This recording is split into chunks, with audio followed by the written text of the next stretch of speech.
Section 70 क्या है? Whether set off allowed within same head. Section 71 whether set off allowed with different head. 71B to 74A rules to carry forward and set off past year losses. House property loss अपने head में setup हो जाएगा, yes. दूसरे head में setup हो जाएगा, yes. क्या ये कैरी फॉरवर्ड हो जाएगा? यस।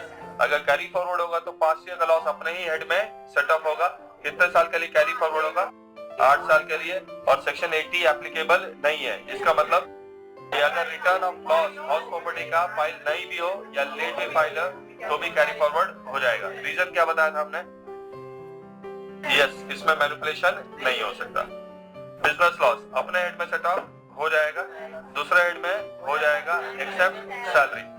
सेक्शन 72 क्या पास्ट ईयर का लॉस जब भी सेटअप होगा बिजनेस लॉस वाला किस हेड में होगा? अपने ही हेड में। किसके साथ? बिजनेस इनकम के साथ और ऑपरेशनल इनकम के साथ। कैरी फॉरवर्ड 8 साल के लिए। सेक्शन 80 एप्लीकेबल का मतलब कि लॉस रिटर्न टाइम पे फाइल होगा तभी कैरी फॉरवर्ड होगा, वरना नहीं होगा। और जिसका लॉस है वही सेटअप कर सकता है। एक्सेप्शन है कितने? 6। और अगर बिजनेस बंद भी कर देंगे तो भी लॉस सेटअप हो जाएगा। Speculation loss. स्पेकुलेशन लॉस का मतलब sale and purchase without taking the delivery, यानी कि ट्रेडिंग अकाउंट से अगर सेल एंड परचेज अगर होता है, डीमैट अकाउंट से नहीं, कहां से? ट्रेडिंग अकाउंट से, तो उसको हम लोग कौन सा लॉस बोलेंगे? Speculation loss. किस हेड की इनकम है? पीजीबीपी। सेक्शन 28 स्पेकुलेशन लॉस का मतलब सेक्शन अपने हेड में हो जाएगा, यस। दूसरे हेड के साथ हो सकता है, नो। और past year speculation loss can be set of only with speculative income. 4 साल के लिए कैरी फॉरवर्ड हो सकता है। Section 80 is applicable. It means if return of loss is not filed or filed late, business loss cannot be carry forward. यहाँ पर speculation loss लिखना होगा। और जिसका लॉस है वही सेट ऑफ कर सकता है। Exception is not applicable. और अगर बिजनेस बंद कर दोगे तो सेट ऑफ नहीं हो सकता। तो if business is discontinued then loss cannot be set off. चलिए, loss under the head capital gain क्या अपने हेड में हो जाएगा? यस। लेकिन लॉन्ग टर्म सिर्फ लॉन्ग टर्म के साथ, शॉर्ट टर्म दोनों के साथ। और 71 क्या दूसरे हेड के साथ सेटअप हो जाएगा? नहीं। और section 74 long term past year loss, long term सिर्फ लॉन्ग टर्म के साथ होगा, शॉर्ट टर्म दोनों के साथ होगा। कितने साल के लिए कैरी फॉरवर्ड? 8 साल के लिए। Section 80 is applicable. इसका मतलब रिटर्न ऑफ लॉस अगर टाइम पे फाइल नहीं हुआ तो लॉस कैरी फॉरवर्ड नहीं होता। Loss from activity of owning and maintaining race horses अपने ही इनकम के साथ सेटअप होगा, दूसरे हेड के साथ सेटअप नहीं होगा। और past year horse loss can be set of only with horse income. Carry forward 4 साल के लिए। Section 80 is applicable.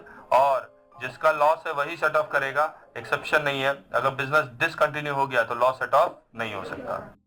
Loss from lotteries winning from races etcetera अपने इनकम के साथ नहीं हो सकता, दूसरे इनकम के साथ नहीं हो सकता, कैरी फॉरवर्ड नहीं हो सकता, दूसरा लॉस भी इसके इनकम को कम नहीं कर सकता। अदर लॉसेस अपने इनकम के साथ हो जाएगा, कैरी फॉरवर्ड नहीं होगा। और अगर चॉइस है तो सबसे पहले अदर लॉसेस को आप सेट ऑफ करेंगे। डेप्रिसिएशन को 2 पार्ट में डिवाइड किया हुआ है। Section 32 subsection 1 current year depreciation, section 32 subsection 2 unabsorbed depreciation. Rules to set off unabsorbed depreciation. Unabsorbed depreciation can be set off with any heads of income except salary and casual income. लेकिन जब भी ये setup होगा सबसे पहले business income के साथ होगा, उसके बाद ही बाकी हेड के साथ हो सकता है। ठीक है। और प्रायोरिटी टू लॉसेस में सबसे पहले आपको करंट ईयर का डिप्रिसिएशन माइनस करना पड़ेगा। करंट ईयर का डिप्रिसिएशन पूरी तरह से माइनस नहीं हो पाता है तो जो बच के निकलेगा वो अनअब्सॉर्ब्ड डिप्रिसिएशन कहलाएगा। अनअब्सॉर्ब्ड डिप्रिसिएशन अनलिमिटेड पीरियड के लिए कैरी फॉरवर्ड होगा। सेक्शन 80 एप्लीकेबल नहीं है। और बिजनेस बंद भी कर दोगे तो भी लॉस सेट ऑफ हो सकता है, जिसका लॉस है वही सेट ऑफ कर सकता है 6 एक्सेप्शन के साथ। रूल्स टू सेट ऑफ सबसे पहले 71, उसके बाद 72, उसके बाद पास्ट ईयर का लॉस एडजस्ट होगा। और अगर एग्जेम्प्टेड इनकम है तो वो टैक्सेबल इनकम के साथ सेट ऑफ नहीं होगा। अगर लॉस सेट ऑफ होता है तो it is mandatory to set off the loss. और प्रायोरिटी है पहले 32(1) करंट ईयर का डेप्रिसिएशन, उसके बाद 72, उसके बाद अनअब्जॉर्ब्ड डेप्रिसिएशन। और ये एक्सेप्शन लिखा हुआ है, amalgamation, demerger, sole proprietor to company, firm to company, और कन्वर्जन टू एलएलपी और इनहेरिटेंस ऑफ बिजनेस। और एक छोटा सा टेबल लिखा हुआ है 71B, 72, 73, 74, 74A और 32(2). अब वो पांचों point set off under which head, same head, same head, same head, same head, same head, और unabsorbed depreciation any head. Carry forward for how many years? 8 years, 8 years, 4 years, 8 years, 4 years, unlimited period। Section 80 not applicable दो cases में, बाकी cases में applicable है। Should business be continue to set off the loss? Not applicable, no, no, not applicable, yes, no. The assessee who has incurred the loss can be set off that loss, true और false? True. और exception है तो हमने सिर्फ business loss में और unabsorbed depreciation में exception में यस लिखा है।